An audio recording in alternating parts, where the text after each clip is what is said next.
Bonjour tout le monde, mon nom est Julien Brault, cofondateur de Art Bacon. Aujourd'hui, je vais vous parler de repas en kit. Vendredi soir, quand j'ai pris ma poste, j'ai reçu une belle carte cadeau imprimée sur du plastique d'une compagnie qui s'appelle Good Food Market, qui est une compagnie canadienne.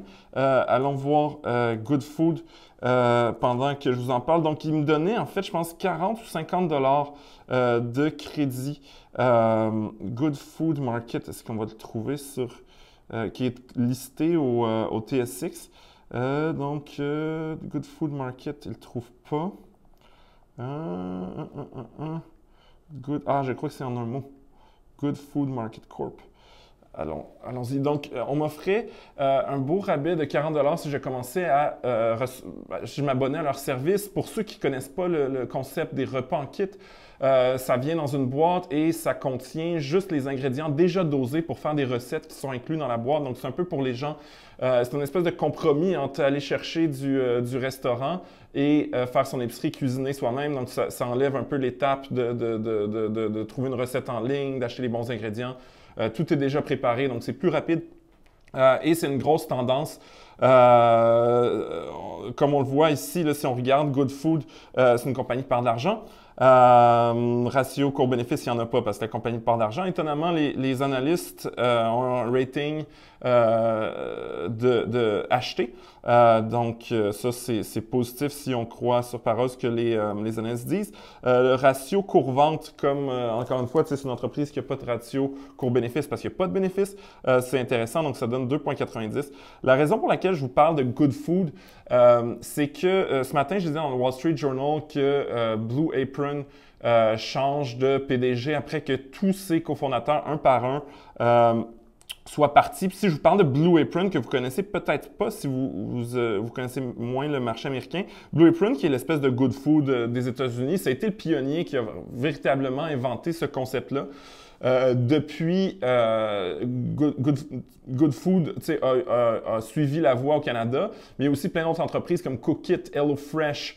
Il y en a des tonnes, en fait, qui ont ce service-là et c'est un moyen, en fait, pour rentrer dans le marché à faible marge de l'épicerie avec un produit à valeur ajoutée qui est l'idée que c'est portionné, livré à la porte et avec des recettes.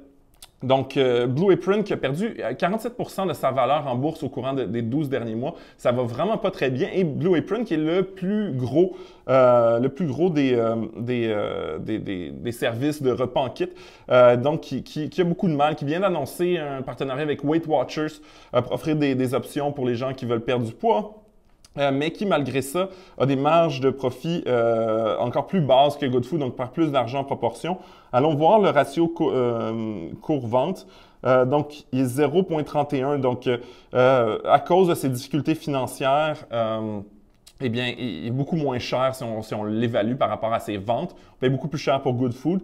De manière évidente, Good Food perd moins d'argent et est toujours en croissance. Donc, c'est sûr que oui, ces compagnies-là perdent de l'argent, mais parallèlement, elles sont en croissance. C'est un peu pour ça. Puis, ce que j'essaie de dire, c'est quand j'ai reçu ça, c'est que ces compagnies-là sont désespérées d'acquérir des clients. C'est une vraie bataille contre un nombre incroyable de joueurs et le plus massif d'entre eux a des difficultés. Si vous voulez, on va aller regarder Good Food encore. Good Food qui qui est encore dirigé par son fondateur qui semble avoir la faveur des analystes malgré que l'entreprise perd de l'argent. Est-ce que c'est un bon investissement? J'en ai aucune idée. Je pense que c'est vers ça qu'on s'en va, c'est-à-dire que je ne sais pas si vous êtes comme moi, mais les gens ne veulent pas aller prendre un panier dans une épicerie puis après ça marcher avec plein de sacs en plastique qui vous brisent les doigts. Donc, l'idée de se faire livrer les choses et l'idée qu'on ait juste assez de nourriture pour ce dont on a besoin et qu'on en jette moins a du sens et dans l'air du temps. Cela dit, est-ce que ces startups-là comme Good Food et Blue Apron qui vont s'accaparer du marché, ou ce sont les grands groupes d'épiciers ou encore Amazon qui lance tu sais, qui a acheté Whole Foods aux États-Unis puis qui lance aussi des épiceries sous la marque Amazon qui va s'emparer de ce marché-là. D'ailleurs, Métro au Québec a investi dans un des repas en kit, des compagnies de repas en kit, je me souviens plus du nom. Donc, c'est à voir. Moi, je trouve que le marché de l'épicerie avec ses marges extrêmement faibles est quand même pas très intéressant et j'ai l'impression que le pouvoir d'achat des grands groupes alimentaires fait en sorte leur donne un avantage concurrentiel sur ces joueurs-là. Ensuite, tout ce qu'ils ont besoin de faire, c'est d'investir dans le marketing. Donc, moi, je ne suis pas en amour. Oui, il y a de la croissance, mais on ne parle pas de croissance pour une compagnie logicielle qui peut avoir des marges de 50-60 %. On parle du marché de l'épicerie. Donc, est-ce que je suis prêt à payer des ratios? Est-ce que je suis prêt à payer cher pour une compagnie qui perd beaucoup d'argent et qui est en croissance rapide? Dans le secteur de l'épicerie, pas sûr. Donc, cela dit, c'est jamais des recommandations d'achat, de vente ou de quoi que ce soit, mais c'est mon opinion. L'idée, c'était d'explorer cette idée-là des repas de kit. Donc, ben, c'est tout pour aujourd'hui. Sur ce, je vous invite, si vous avez des investissements en bourse, télécharger Arbekin sur Google Play si vous avez un Android, sur l'App Store si vous avez un iPhone.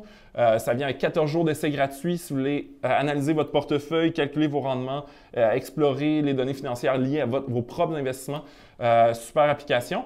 C'est sûr que j'ai un biais, mais ça reste une super application. Si vous n'avez pas commencé à investir en bourse, allez au arbekin.ca/Desjardins. On a une super offre qui inclut 10 transactions gratuites, 1 an de congé de frais de gestion, un cours en ligne sur l'investissement qui va vous apprendre ce que vous avez besoin de savoir pour avoir du succès en bourse et finalement 3 mois d'abonnement à notre application. Donc, une super offre dont vous devriez profiter. Sur ce, je vous souhaite une bonne journée.